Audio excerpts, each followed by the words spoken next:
Colleagues, good morning to all of you. I just want to make sure that I cover the broad spectrum of people here. You know, all the distinguished guests, all the CEOs, all the researchers, and all the colleagues. Good morning. I just want to say it's finally here. It is happening. FiCS 2025 is happening. We've been waiting for the past 15 months patiently, but it is here now. So I'm glad. We're very excited about that. We're very grateful about the collaboration with AIIB and AFD for putting this together.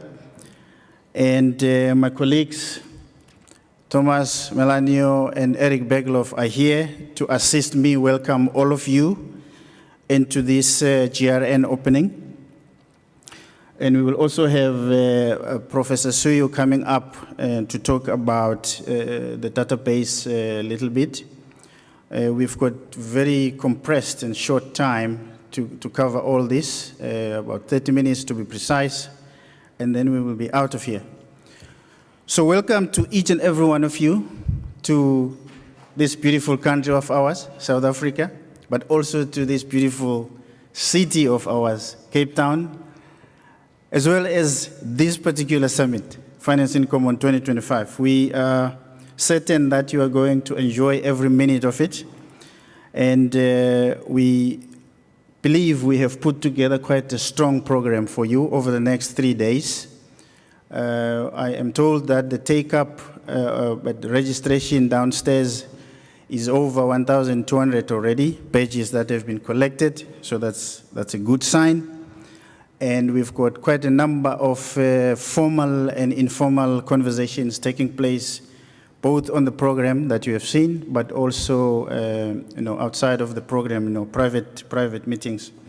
Colleagues, we find ourselves in a very complex geopolitical situation right now, and it's quite fair to say there's a polarization of our world. There's nationalism that is, taking place. There's tensions across the world that is widespread and happening across the world. And in fact, some elements of development finance are under threat because of this, where people are deciding whether to continue supporting development or not. So that is something that we are dealing with, and therefore now, more than ever, I think evidence-based policy decisions are quite important, and research is at the center of that. Research is again called upon to support, our policymakers, our executives, our boards, our governments, to make sound decisions. Based on sound and well-researched data. So this is an important piece of the DFI universe, and therefore we do support the work that the GRN is doing. We find here in South Africa and across the continent that we have to provide this evidence-based information to assist our policymakers and our decision makers to make the right decisions as we continue to respond to the economic challenges that are facing us. So I wish to thank all of you for coming through here, and I'd like to then request my colleague, Thomas, to come up and say a few words. Then Eric will, or Prof will follow, and then we will have Eric, and then we can go to the different sessions. Thank you so much. Thomas?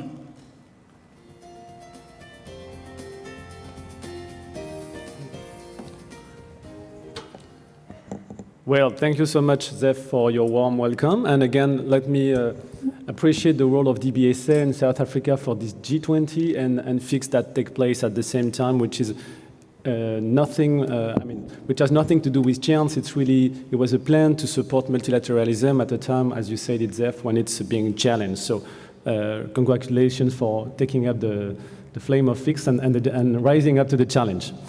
Maybe let me start with a small joke that a Belgian friend of mine told me once a day. He told me, do you know how a French man commits suicide? I said, no, I don't know. He told me he climbs on his ego and then he jumps.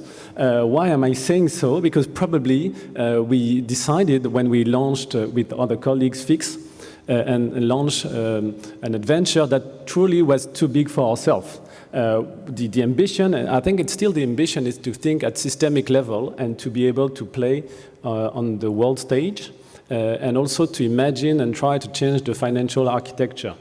The truth is that at the time, we didn't really know what we were talking about, and in particular, we didn't know the number of public development banks, we didn't know the size of their ecosystems, the size of their balance sheet, so we guessed we were important in that field, and there was a bit of literature on development banks taken in isolation. For example, let me pay tribute to Stephanie Griffiths-Jones. She had published a book on development banks. So we had a bit of monographies on the system and the development finance architecture, but truly we were short in numbers and data about development banks. So we knew we wanted to change the system, and we had good friends to try to do that, but we didn't really know what we were talking about. So I think first the main input of the research network that has been set up over the years was to establish, provide data, and then allow for more statistical analysis on PDBs.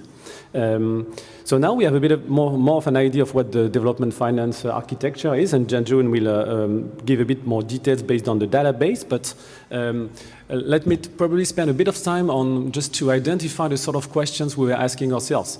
We believe that we might have typically a counter-cyclical role to play as PDBs at a time when private markets would go down, so that was a theoretical idea, but thanks to the database and in particular the time series that have been built over time, now we have observed PDBs massively increase their balance sheet during the COVID crisis. So it was a theoretical argument, but now we have, and thanks to research and data, been able to show how precisely PDBs worldwide can answer needs, in particular to sustain demand and counterbalance a credit squeeze during COVID. So again, what we're trying to do through this research network is to balance theoretical arguments with empirical data. Similarly, we have managed to study a bit more precisely how PDBs align or don't align with the Paris Agreement. In that case, the answer is mostly that PDBs tend to align themselves with the Paris Agreement. Somewhat differently with the Kunming-Montreal Agreement on biodiversity, we know and we now observe there's a bit of work to play. More recently, the research network has evolved and tried to embark topics and studies on governance of PDBs, how they can be well governed, and I see Samantha just here. And again, the idea is to get out of just single study of or studies of single banks taken in isolation and try to be systemic. More recently, the database and the research work that we're undertaking, and again, it's going to be presented in just a few minutes by Jae-Jun in just a few minutes. And we're willing to diversify the sort of data that are integrated in the database, typically to study how PDBs finance themselves, whether on markets or through governments. How they finance themselves through bonds, through sustainable bonds, and we're increasing and trying to cross-check ideas that we had in the first place on how the role of PDBs to create markets, in particular financial markets. And this is all being discussed in a reference book, which I'm going to take now.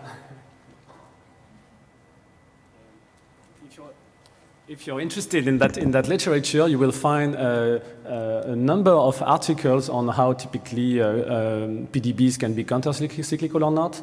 More recently, integrated data on the profitability of development banks, which we did not have in the past. There are some surprising conclusions, or maybe not so surprising, but for example, there might be this false idea that development banks in Africa were badly managed, which has happened sometimes, but when we look at the profitability of development banks in Africa, they tend to be more profitable, whether you look at return on equity or return on assets. Probably they are higher risk, and we're willing also to work on risk in development banks.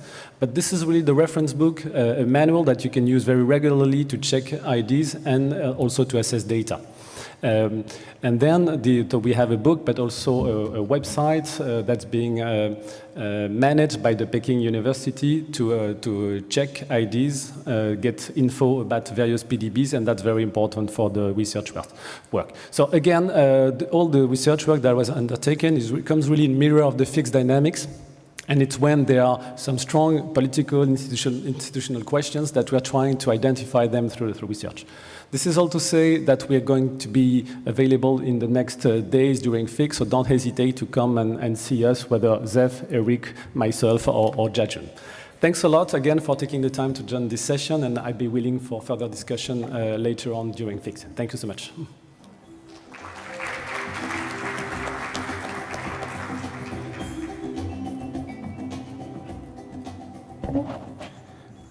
Thank you, Seth, and thank you, Thomas, and thank you for all the work that you have done to bring us here.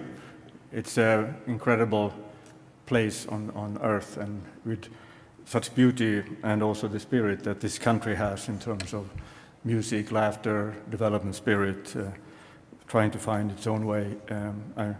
It's a very good place to have this kind of meeting, and we are very excited to be here. And of course, we're meeting, as you were saying, at a time when the whole multilateral system is under attack, where development assistance and development architecture is under attack. We're going to have to be much better at arguing our case. We talked about evidence-based, but it's really about both showing, conceptually what these institutions are about, but also, of course, giving the data and proving that this is something that is worth preserving. So I think that's the kind of starting point. But I want to say also, I think there is, with this kind of a network of peer-to-peer institutions and peer-to-peer researchers working together, this is not just any research network. These are people who are working, or we are people who are working very close to operations in our institutions. And, we are trying to work together also on the ground, in specific projects, or investing together in development. And it's that spirit that I think we should have through these conversations about research. And, I come from AIB, which is a new institution, and we are learning a lot from other institutions, MDBs, but also, organizations like AFD or KFW and so on. And of course, it's incredibly important for us also to have, very deep conversations with our partners in the countries where we operate. So I think that spirit is something that we should carry with us during these days.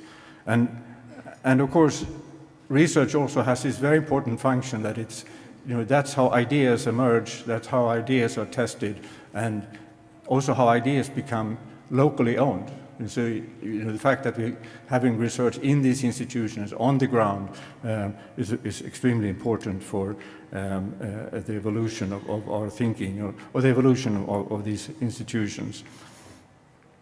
And there are so many complementarities between MDBs and national development institutions. There's the local knowledge, there is the ability to compare across countries. There are, capital that maybe these MDBs have more, can also credit ratings and so on. But what's so important for us is this local knowledge, and trying to systematize that and articulate it through research is absolutely critical. So we're going to do this for the next 3 days here, and we have basically 4 areas, roughly speaking, of research that we're going to discuss. It's the work on just the international financial architecture, looking at the whole public development bank system, MDBs, sub-regionals, national development banks, and of course understand also that these are institutions that are constantly changing, and we need to have a very dynamic view of how they evolve and how they interact. The second area that we want to talk about is private sector mobilization. And there are a lot of discussions of different instruments, different ways of doing this. You can do it also at single asset level, project level. You can do it at multi-asset level, portfolio level. And again, taking the experience of all these institutions that are involved in the collaboration here is going to be extremely helpful, combining that with serious research. And then we have sort of, we call sustainability and solidarity. Of course, these are absolutely critical aspects of any development policy, and the fact that sustainability has become a bad word in some people's mind is just, we have to fight that and give it a very real meaning, and that's again something that we hope to do in that part of the conversation. And finally, we have we call other topics. We have some analytics around public development banks. So it's about data, of course, but it's also about conceptual thinking. These institutions have not been studied in the same way that other financial institutions have. And we need to have better models, better ways of thinking through how they operate and how they compare to other types of institutions. I think the data that's now coming out of this exercise that Yadun will just in a minute describe. So it's very important, and we will be very supportive of making that part of a much broader conversation about development. So maybe in conclusion, saying that in the FiCS 2025, we think that this is a unique opportunity for us to come together, to share knowledge, and forge partnerships that will shape the future of sustainable development. So I encourage every one of you to actively participate and contribute your experience and your insights. Thank you so much.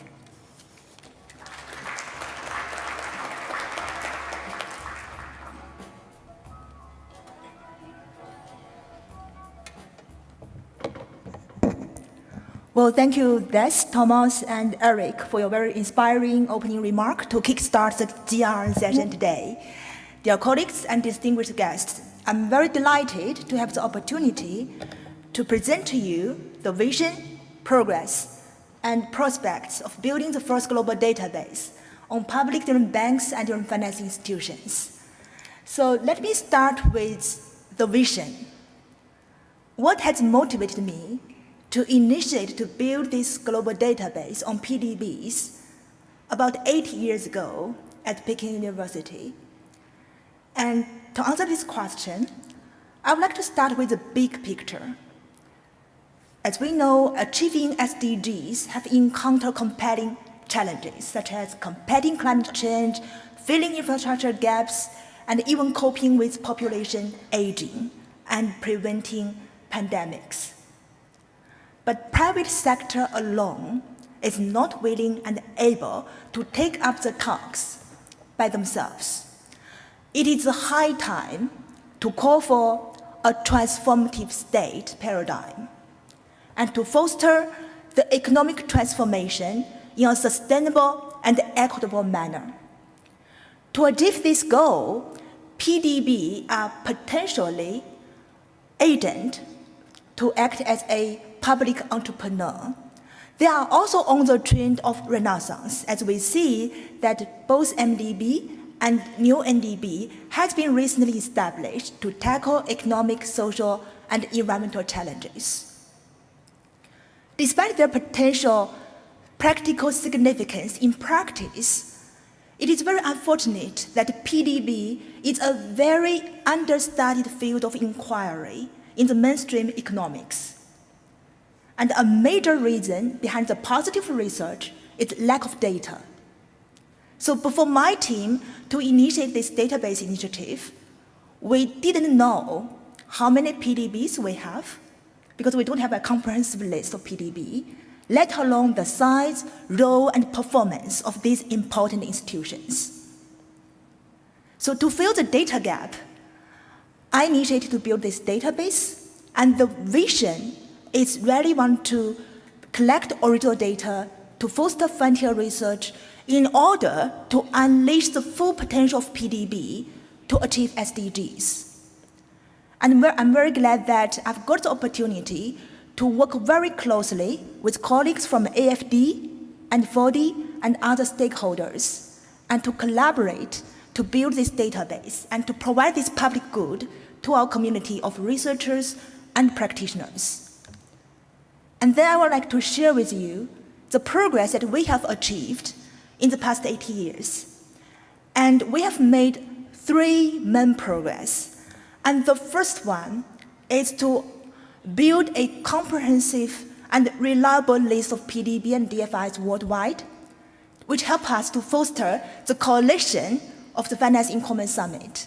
And now the summit is also come of age as we are, we are welcoming this 5th edition of the FiCS.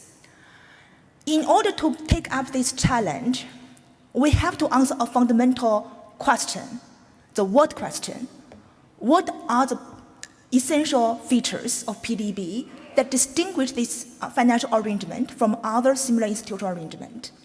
And to answer this question, we have to take 3 analytical steps. The first step is a prerequisite condition. They have to be a standalone entity. And the second analytical step is to answer what are the basic features of being a financial institution. And then the third step is to answer what are the core and essential features of being a public financial institution. So we come up with these 5 qualification criteria, and we turn into measurable operational indicators. And we have go through all the financial institutions worldwide. It's a very time-consuming and challenging task, but we've been able to identify the full and comprehensive list. And as Remy, the chairman of FiCS, said, this database has to act as a benchmark for defining the boundary of the financing in common coalition. So we are very glad to see that we contribute to this effort. This is the first progress. And the second progress is we have original data, and this helps us to debunk some myths about PDBs. As I mentioned, PDBs are a very understudied field, and the mainstream free market approach, they basically dismiss the role of PDB. And one prevailing idea is that as countries move into the high-income country status, we have full-fledged capital market, well-developed commercial banking system. We no longer need PDB. They need to be shut down or commercialized. And even for developing countries, because they are poorly governed, so it's very hard for these developing country government to establish well-functioning PDB because of the political capture and poor governance. Therefore, national development banks in developing countries are doomed to fail. Because of these reasons, they argue that PDB are at the periphery of financial systems. It deserves little attention. But these are the kind of prevailing ideas. But after my team devoted effort to build the database, we've been able to bring truth to the community and to enlighten the policy debate. So the first key finding is that PDB and DFIs are prevalent worldwide. We have identified 536 PDB and DFI from 155 economies, and their aggregate total asset add up to 23 trillion, accounting for 10% of world investment. They are not periphery, they are pivotal institutions. More importantly, we find that PDBs are not transitory financial arrangement. They are actually play a very important role even as countries move into high-income country status. This figure and table show that PDB are very important financial intermediaries, both in terms of numbers and in terms of total asset, even in high-income countries. This kind of truths help us to encourage more researchers to dive deeper into the research about PDB and to make them work better. So this is the second progress. And the third progress is we have the original data that can drive the frontier research. We are very glad to see that more and more stakeholders, such as UN and World Bank and scholars from university and think tanks have used our data to produce influential reports and academic papers to answer the fundamental questions: why we need PDB, and what makes them work better, and how we can reform the international institutions and standards to unleash their full potential to act as a public entrepreneur. So this frontier research has not been it will not be feasible without the platform of GRN, Global Research Network, we are also very glad to see that the research has been done by the GRN on PDB has got also the opportunity to shape the policy debate as we run up to the FFD4, the fourth Financing for Development Conference in Spain this June. And this report is just published and launched by the UN, the International Commission of Experts report on financing for development. We are very glad to see that in this report, there's a standalone session, a chapter on PDB. And they make the proposal that it is a high time to unleash the full potential of PDB by embracing a comprehensive approach to financing sustainable and equitable structural transformation, and to focus on transformational scaling for long-term impact, and to work as a system. So this is kind of the input from our community to make it feasible. And finally, I would like to share with you the prospect, the future plan of the database building project. So we plan to do 3 main pillars in the coming year. The first one is to expand the boundary of the database by identifying the public commercial banks with a policy functions. And second, we plan to deploy AI and to enhance the annual data collection of the basic financial indicators. And last but not least, we are very keen to work with stakeholders and to dive deeper into the thematically focused data modules to make the original research feasible. So if you want to learn more about our database, do come to our devoted session on the PDB analytics tomorrow.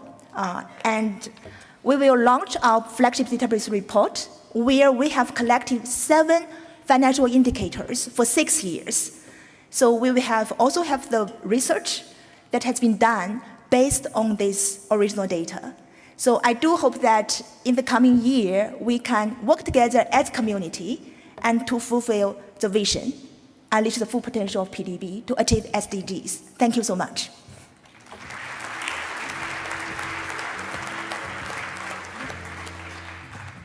Thank you so much, colleagues. Can you please help me thank my fellow panelists again? Thank you, Thomas. Thank you, Eric. Thank you, Jaijun. So, colleagues, this was just a teaser to whet your appetite. Thank you for being here. We look forward to very fruitful conversations around the research question and over the next 3 days. Please consult your programs. You will find that the research conversations are spread deliberately throughout the 3 days, so they're not concentrated in one day. We will break immediately into breakout sessions now at 9, and then the opening plenary is at 10:45. But please enjoy FiCS 2025. Thank you so much.